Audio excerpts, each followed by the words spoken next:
إن الحمد لله نحمده ونستعينه ونستغفره ونستهديه ونعوذ بالله من شرور أنفسنا وسيئات أعمالنا من يهده الله فهو المهتدي ومن يضلل فلن تجد له وليا مرشدا وأشهد أن لا إله إلا الله وحده لا شريك له وأشهد أن سيدنا وحبيبنا وعظيمنا محمد بن عبد الله اللهم صل وسلم وبارك على محمد وعلى آل محمد كما صليت وسلمت وباركت على إبراهيم وعلى آل إبراهيم إنك حميد مجيد إن الله وملائكته يصلون على النبي يا أيها الذين آمنوا صلوا عليه وسلموا تسليما أيها الإخوة الكرام إن الله سبحانه وتعالى أنزل القرآن ليكون منهاجا لنا في الحياة. Allah subhanahu wa ta'ala il a descendu le Coran pour qu'il soit un guide pour nous dans cette vie. إن هذا القرآن يهدي للتي هي أقوم. Certes ce Coran guide vers ce qui est de meilleur. ويقول الله سبحانه وتعالى في محكم تنزيله هو الذي أرسل في الأميين رسولا منهم يتلو عليهم آياته. Regardez les quatre fonctions du prophète. Et ce sont aussi nos fonctions أيها الإخوة. يتلو عليهم آياته ويزكيهم ويعلمهم الكتاب والحكمة. C'est lui qui a envoyé son prophète pour réciter les versets d'Allah subhanahu wa ta'ala. La récitation des versets purifie le cœur et fait descendre sakina, fait descendre la sérénité sur le cœur et sur l'être humain. ويزكيهم التزكية أيها الإخوة c'est la purification. C'est la purification et le développement. Si tu veux développer et animer ton nafs, si tu veux t'élever, اقرأ القرآن. زيد ويعلمهم الكتاب والحكمة. الكتاب والحكمة. Il leur apprend le livre et la sagesse. من العلماء من قال أن الحكمة الكتاب هو القرآن. Le livre c'est le Coran. La sagesse c'est la sunna. D'autres ont dit, oui, la sagesse c'est la sunna, mais ils ont rajouté que la sagesse c'est de faire descendre, de faire contextualiser l'aya selon ce que tu vis, frère.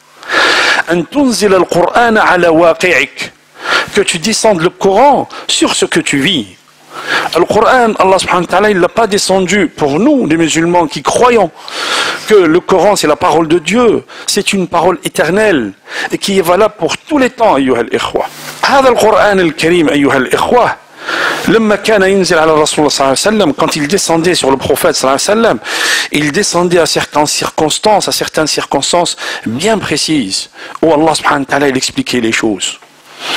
Venez avec nous, on va regarder certaines circonstances de révélation. Allah subhanahu wa ta'ala, vous savez que le prophète a vécu 13 ans à la Mecque. Pendant 13 ans, il éduquait ses compagnons. Les 80 ou les centaines de personnes qui sont parties avec lui à Médine, il les a éduqués à la Mecque. Et pendant qu'il les éduquait, le prophète sallallahu alayhi wa sallam, écoutez bien les frères, pendant qu'il les éduquait, Alam tara ila alladhina qila lahum kuffu aydiyakum wa aqimus salat. Retenez vos mains, ne faites rien. Ils étaient suppliciés, ils étaient torturés. On leur interdisait de faire la prière devant la Kaaba. Il y a quelqu'un qui vient et dit Ya Rasulallah, ala tad'u lana. Ala tad'u lana. Il en avait, mais alors, il était mal. Il dit Ya Rasulallah, je vais quitter ce pays, je ne peux plus rester là. Pourquoi? Regarde leur supplice, regarde leur torture, regarde ce qu'ils nous font, Ya Rasulallah. Qu'est-ce qu'il leur dit le prophète sallallahu alayhi wa sallam? Il leur dit il parlait des chrétiens qui ont été suppliciés avant la venue de Muhammad sallallahu alayhi wa sallam. Les gens qui étaient avec vous, on ramenait la personne, on mettait la scie sur l'arrêt de ses cheveux et on lui dit takfur, tu te rétractes, tu ne crois plus à ce que, ou là on te tranche en deux. Il rajoute quelque chose, il dit on lui dit on te tranche en deux ou bien tu te retournes, et ça ne le faisait pas retourner sur sa foi. Regardez le prophète qui nous explique. Il disait le prophète à ceux qui lui demandaient Allah subhanahu wa ta'ala va écrire pour cette foi qu'elle va se répandre dans le monde. Et il lui cite des endroits, il lui dit la femme va venir du Yémen jusqu'à l'Hijaz, elle ne craindra rien. Et le berger, il aura à tenir son troupeau, ne craignant qu'Allah, et le loup sur son troupeau. ولكنكم قوم تستعجلون. Vous voulez juste vous précipiter. Qu'est-ce qu'il voulait dire le prophète à travers ce récit, ayyuha al-ikhwa?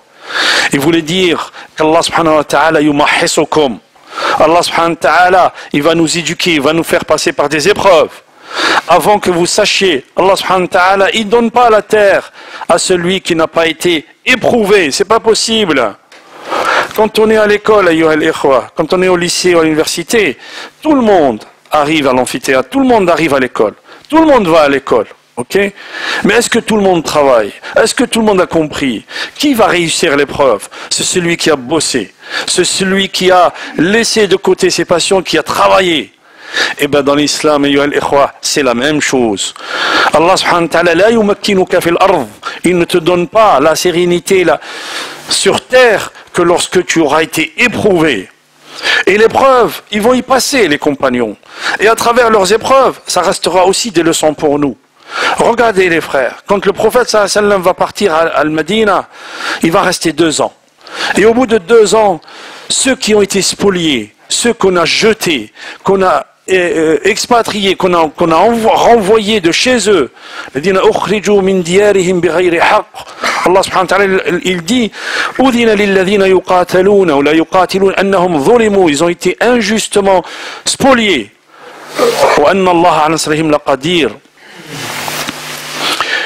Il leur donne l'autorisation de s'accaparer, de faire face à cette crise économique qui sévissait à Médine. Et donc ils vont faire face à cette crise économique. Ils vont essayer d'intercepter une caravane de Abu Sufyan. Et cette caravane, qu'est-ce qui se passera après? Il y aura la bataille de Badr. Et dans la bataille de Badr, ayyuha al-ikhwa, Allah subhanahu wa ta'ala, il descend 3000 anges pour secourir les croyants. Les croyants vont avoir le dessus sur les mécréants. Sauf qu'il va se passer un événement majeur. Lequel?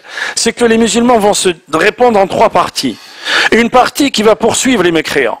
Une deuxième partie qui va protéger le prophète. Et une troisième partie qui va ramasser le butin de la guerre. Ils vont se chamailler sur le butin de guerre. Et Allah subhanahu wa ta'ala, il descend des versets qui vont rester immuables, qui vont rester à l'éternité, jusqu'à l'éternité. Il dit يسألونك عن الأنفال قل الأنفال لله والرسول. Ils vont te questionner sur le butin. Et dit le butin c'est pour le prophète et c'est pour Allah subhanahu wa ta'ala. C'est pour Allah et c'est pour son prophète. Et après il va se tourner vers quoi le récit? أيها الإخوة. Il va leur dire إنما المؤمنون فاتقوا الله وأصلحوا ذات بينكم وأطيعوا الله ورسوله إن كنتم مؤمنين. Obéissez Allah et son prophète si vous étiez vraiment des croyants. Et ensuite, il va nous donner quoi? Il va nous donner comment ils sont les croyants. Et regardez, chacun de nous, il se regarde dans un miroir, et il se pose par rapport à ces préceptes-là qu'Allah subhanahu wa ta'ala a définis dans le Coran. Qu'est-ce qu'il dit? Qui sont les croyants? Regardez, ayyuha al-ikhwa. إنما المؤمنون الذين إذا ذكر الله وجلت قلوبهم وإذا تليت عليهم آياته زادتهم إيمانا وعلى ربهم يتوكلون الذين يقيمون الصلاة ومما رزقناهم ينفقون أولئك هم المؤمنون حقا لهم درجات عند ربهم ومغفرة ورزق كريم. Allah subhanahu wa ta'ala dit إنما المؤمنون, certes les croyants, ce sont ceux dont le cœur frémit. Ce sont ceux dont le cœur frémit quand on mentionne le nom d'Allah. Pourquoi le cœur est frémit quand on mentionne le nom d'Allah? Parce que les ma'arafu min al-haq, ils connaissent la valeur d'Allah subhanahu wa ta'ala, ce qui les attend. Ils connaissent la grandeur et la transcendance d'Allah subhanahu wa ta'ala. Et ensuite, ils connaissent leurs devoirs. Et envers qui ils n'ont pas été à la hauteur. Ils connaissent leurs devoirs vis-à-vis de ce que Allah subhanahu wa ta'ala nous a donné comme injonction. Ils connaissent ce qu'ils doivent faire, ils savent ce qu'ils doivent faire. Et ils disent, Rabbi inni zalamtu nafsi, faghfirli. Certes Seigneur, j'étais injuste envers moi-même, faghfirli. Ayat bayinat ayyuha al-ikhwa. Nazalat lituqir ala ma yakunu al-muslim, ala ma yakunu al-insan al-mu'min. Comment il doit être le croyant? Le croyant, il doit frémir quand on mentionne le nom d'Allah. Et qu'est-ce qu'il leur dit? Faites attention. Ce qui va vous diviser, c'est dunya. Hubbud dunya va vous diviser. Hubbud dunya, puisqu'ils se sont battus pour le butin, il va se reproduire une année après. Une année après la défaite de Badr, Quraysh, elle va venir. Elle va venir pour prendre sa revanche. Ils vont venir jusqu'à Médine, aux portes de Médine, Jabal Uhud. Et qu'est-ce qui va se passer? Les musulmans vont perdre dans cette bataille. Vous connaissez le récit, ayyuha al-ikhwa. Les musulmans vont perdre dans cette bataille. Pourquoi? Parce que le prophète avait bien organisé son armée. Et il y avait un monticule où il a mis des archers. Il leur a dit, vous restez là. Si vous nous voyez, nous faisons prendre par des volatiles. La tansuruna, ne venez pas à notre secours. Restez là, vous ne bougez pas. Qu'est-ce qui s'est passé? Certains, quand ils ont vu que les musulmans ont pris le dessus sur leur adversaire, sont descendus en désobéissant au prophète. Et bien, qu'est-ce qui s'est passé après? Et il s'est passé que 70 croyants sont décédés, sont tombés en martyrs dans cette bataille. Et que les musulmans ont perdu, qu'on a cassé les dents du prophète sallallahu alayhi wa sallam, qu'on a perdu les plus grands compagnons, Mus'ab ibn Umayr, Hamza ibn Abdel Muttalib, dans cette bataille. Pourquoi, ayyuha al-ikhwa? Parce que certains ont désobéi. Pas tout le monde, certains. Certains, quelques-uns qui étaient sur le monticule, n'avaient pas obéi au prophète sallallahu alayhi wa sallam. Et qu'est-ce qui s'est passé? Allah subhanahu wa ta'ala aqabahum jami'an. حتى إذا أصابتكم مصيبة قلتم أن لنا هذا قل هو من عند أنفسكم. Allah subhanahu wa ta'ala dit, si vous avez été touché par un malheur, vous vous posez la question, d'où est-ce que ça vient ce malheur? Eh bien, c'est parce que vous avez acquis par vos mains, parce que vous avez fait. Et ça devient quoi? Ça devient une règle générale, immuable, jusqu'à la fin des temps. جاء رجل إلى رسول الله صلى الله عليه وسلم. Il est venu le voir, قال يا رسول الله, donne-moi quelque chose, dis-moi quelque chose dans l'islam que je vais suivre et je vais pas me... قال قل آمنت بالله ثم استقم. Dis je crois en Dieu et sois sur la rectitude, soit sur le chemin droit. قال يا رسول الله, ça c'est beaucoup pour moi. قال فانتظر البلاء. Si c'est beaucoup pour toi, tu ne peux pas être sur la rectitude, tu vas divaguer, tu vas sortir du sentier. Eh bien, attends l'épreuve. Attends l'épreuve. Et à chaque fois qu'il y a quelque chose ou un malheur qui nous touche, c'est parce que nous avons fait quelque chose qui déplaît à Allah. Alors qu'est-ce qu'il faut faire? Une critique personnelle, ayyuha al-ikhwa. Une critique personnelle, ne pas regarder les autres, que chacun de nous se regarde dans le miroir. Allah subhanahu wa ta'ala dit في سورة الشورى, il dit وما أصابكم من مصيبة فبما كسبت أيديكم ويعفو عن كثير. Si vous êtes touché par un malheur, c'est parce que vous n'avez pas été à la hauteur, où vous avez dévié du chemin d'Allah subhanahu wa ta'ala. Et Allah subhanahu wa ta'ala pardonne beaucoup. On doit se remettre en question, ayyuha al-ikhwa. Qu'est-ce qui ne va pas? Qu'est-ce qui ne va pas? Chacun de nous, individuellement, qu'est-ce qui ne va pas? Allah subhanahu wa ta'ala, il nous protège, yasturuna. Mais jusqu'à quand? Kharaja Sayyidina Moussa alayhi salam. Un jour, Sayyidina Moussa est sorti pour faire la prière de l'istisqa, la prière pour demander la pluie, parce que c'était la sécheresse cette année. Regardez comment Allah subhanahu wa ta'ala est clément, regardez comment Allah subhanahu wa ta'ala est miséricordieux. Fada'a Sayyidina Moussa, Allah subhanahu wa ta'ala an yasqiyahum, pour qu'il descende la pluie sur eux. Fa'awha Allahu ila Moussa. Allah subhanahu wa ta'ala a révélé à Moïse que parmi vous, les 40 000 personnes qui sont là, parmi vous, il y en a un. Il y en a un qui se montre croyant, mais quand il est tout seul, il désobéit à Allah. Alors Allah subhanahu wa ta'ala a coupé les vannes pour une personne. قام موسى في قومه. موسى عليه السلام قام في قومه وقال لهم. Allah subhanahu wa ta'ala il nous dit, parmi vous, il y a quelqu'un qui désobéit à Allah quand il est seul. La personne est rentrée dans son vêtement, elle s'est fait toute petite. وقال تبت إليك يا رب. Je me repens à toi, ya Rabbi. Je me repens à toi en pleurant. فأنزل الله المطر. فسأل موسى عليه السلام. Allah subhanahu wa ta'ala les a irrigués. Il a fait descendre la pluie. Et Moïse, qu'est-ce qu'il fait? Il demande à Allah, qui c'est? قالوا يا موسى. Je ne l'ai pas dévoilé quand il était en désobéissance. Et maintenant qu'il s'est repenti, je vais le dévoiler? Non. Regardez comment Allah subhanahu wa ta'ala karim wa rahim. لكن قد يصيبنا ببعض ما فعل السفهاء منا كما كان يدعو الرسول صلى الله عليه وسلم. ربنا لا تعذبنا بما فعل السفهاء منا. On demande à notre Seigneur, à notre Dieu, de ne pas nous châtier pour ce qu'ont fait les safir. Vous savez qui c'est safir? C'est celui qui est faible d'esprit. سيقول السفهاء ما ولاهم عن قبلتهم التي كانوا عليها. السفهاء, ce sont les faibles d'esprit qui pensent qu'ils sont sur le bon chemin et qui par leur action ils portent préjudice à toute la communauté, ayyuha al-ikhwa. Des fois ils sont manipulés mais ils ne le savent même pas. Il porte préjudice à toute l'humanité, à toute la communauté, ayyuha al-ikhwa. Et derrière, c'est la communauté qui subit. أقول قولي هذا واستغفر الله لي ولكم فاستغفروه يغفر لكم إنه هو الغفور الرحيم. بسم الله والحمد لله والصلاة والسلام على رسول الله ولا حول ولا قوة إلا بالله. أيها الإخوة, on a dit que le Coran pour nous, أيها الإخوة, mes chers frères, le Coran pour nous, c'est des règles juridiques, c'est des règles de vie. Il y a une ayah في سورة البقرة où Allah subhanahu wa ta'ala dit, في سورة البقرة dit ومن أظلم ممن منع مساجد الله أن يذكر فيها اسمه وسعى في خرابها أولئك ما كان لهم أن يدخلوها إلا خائفين لهم في الدنيا خزي ولهم في الآخرة عذاب أليم.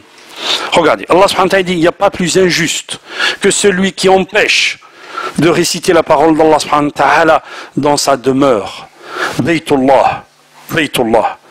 Il n'y a pas plus juste, plus injuste que celui qui empêche de réciter la parole d'Allah dans sa demeure. Certains savants ont dit que c'est descendu sur Nabucodonosor, al-Burtansar, celui qui a dévalisé Jérusalem et qui a chassé les Hébreux. Oui, c'est vrai, peut-être. Certains d'autres savants ont dit que cette ayah est descendue sur les croyants qui étaient à la Mecque et qu'on empêchait de prier devant la Kaaba. Oui, c'est vrai. Mais l'ulama يقول لك هذا عام. هذا عام. Qu'est-ce que ça veut dire عام? C'est pour tout le temps. C'est pour tout le temps. Regardez ayyuha al-ikhwa. Comment je peux empêcher la parole d'Allah dans la mosquée? L'imam Malik il nous dit, regardez ce qu'il nous dit l'imam Malik. Dans cette ayah, il nous dit si ma résidence, si j'habite sur le chemin de la mosquée et que j'ai un chien qui effraie les gens, فقد دخلت في الآية. فما بالكم بالذي يكون سببا pour que la mosquée soit fermée. Et pourquoi la mosquée elle ferme? ما كان لهم يدخلوها إلا خائفين. Pourquoi Allah subhanahu wa ta'ala dit celui qui veut fermer la mosquée, il ne peut rentrer qu'en ayant peur. Pourquoi? Parce qu'il a peur des croyants qui vont s'opposer à cette fermeture. Qui s'est opposé à la fermeture, les frères? Est-ce qu'on est croyant? Est-ce qu'on est vraiment croyant? Est-ce qu'on a défendu notre droit? ربنا لا تحاسبنا بما فعل السفهاء منا ربنا لا تؤاخذنا بما فعل السفهاء منا.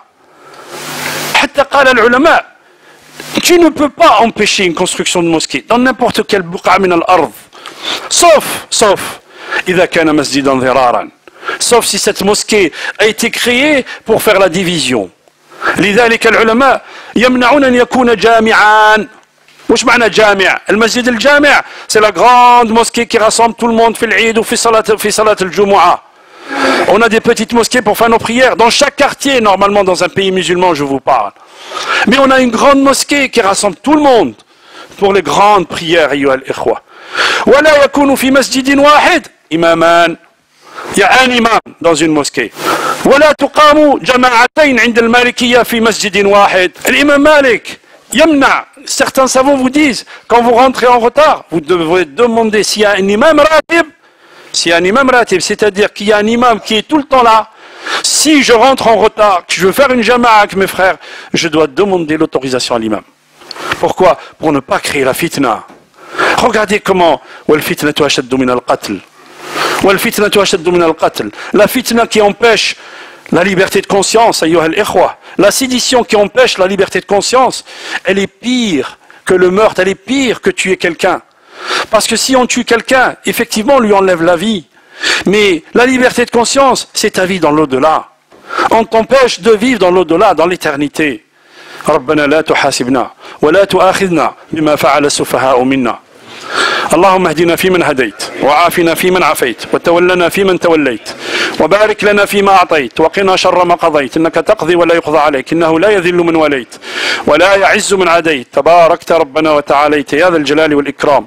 اللهم اقسم لنا من خشيتك ما تحول به بيننا وبين معصيتك ومن الطاعات ما تبلغنا به جنتك ومن اليقين ما تهون به علينا مصائب الدنيا ومتعنا اللهم بأسماعنا وأبصارنا وأبداننا أبدا ما أحييتنا واجعله الوارث منا واجعل ثأرنا على من ظلمنا وانصرنا على من عادانا. ربنا لا تؤاخذنا ولا تحاسبنا بما فعل السفهاء منا. اللهم انصر الإسلام والمسلمين في كل بقاع الأرض. اللهم ارفع الضر عن إخواننا في الشام، وعن إخواننا في فلسطين، وعن إخواننا في العراق وفي كشمير وفي أفغانستان وفي كل بقاع الأرض. اللهم اكتب لنا السداد والأمن في هذه البلاد، ولا تجعلنا من الكافرين بنعمتك، فالذي لا يعرف نعمتك ونعمة الأمن في هذه البلاد قد يكون سفيها ويسفه علينا أحلامنا وديننا. اللهم اغفر لنا وارحمنا واهدنا واهد بنا واجعلنا سبيلا لمن اهتدى. اللهم اغفر لموتانا، اللهم ارحم موتانا واغفر لهم. اللهم داوي مرضانا واشفهم يا رب العالمين. اللهم اغفر لآبائنا وأمهاتنا ومن له فضل علينا يا رب العالمين. اللهم انصرنا وانصر المسلمين بنا يا رب العالمين. اللهم اجعل شوكة للإسلام في هذه البلاد. عباد الله، إن الله يأمر بالعدل والإحسان وإيتاء ذي القربى وينهى عن الفحشاء والمنكر والبغي يعظكم لعلكم تذكرون، ولذكر الله أكبر والله يعلم ما تصنعون. وقوموا إلى صلاتكم. بارك الله فيكم.